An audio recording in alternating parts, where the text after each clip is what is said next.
Hello students, today we are going to study how the seasons are formed. Seasons are formed due to the tilt of the Earth's rotational axis and its orbit around the Sun. Here is a step by step explanation. First is axial tilt. अब जो हमारी अर्थ है बेटा वो एक imaginary line है जिसको हम एक्सिस बोलते हैं, उस पर स्पिन करती है. And the Earth's axis is tilted about 23.5 degree relative to its orbit around the Sun.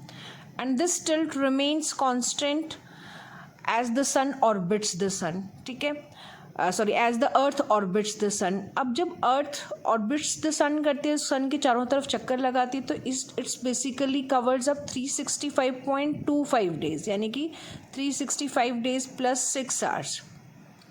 अब ये जो अर्थ का टिल्ट है, इसके कारण क्या ना बेटा वेरिएशन है सनलाइट में, क्योंकि जब नॉर्थ पोल में एक सीज़न है तो साउथ पोल में उसके अपोजिट वाला सीज़न होगा.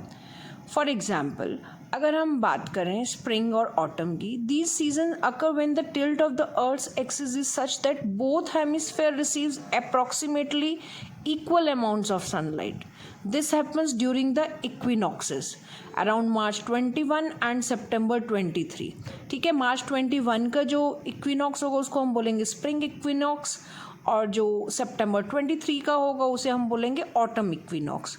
तो ये हमने इक्विनॉक्स के बारे में पढ़ा. वहीं अगर हम बात करते हैं समर solstice की, तो around June 21 the northern hemisphere is tilted most towards the sun, marking the longest day of the year. और उसी टाइम पर around December 21 the northern hemisphere is tilted most away from the sun, marking the shortest day of the year. ठीक है, तो अब आपको ये समझ आना चाहिए कि जब नॉर्थ में समर्स हैं, नॉर्दर्न हेमिस्फेयर में समर है, तो सदर्न में क्या होगा, सदर्न हेमिस्फेयर में विंटर्स चल रही हैं. अभी समर सीजन है तो सदर्न हेमिस्फेयर में क्या चल रहे हैं, काफ़ी विंटर्स चल रही हैं.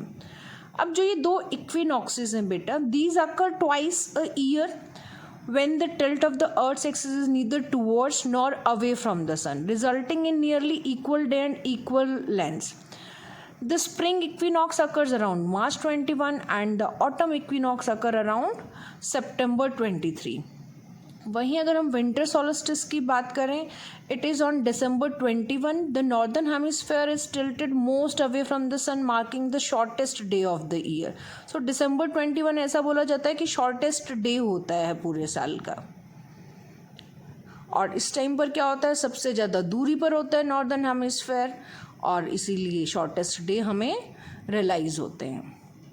और इस टाइम पर सदर्न हेमिस्फेयर में क्या हो रहा है, समर्स हैं. क्लियर?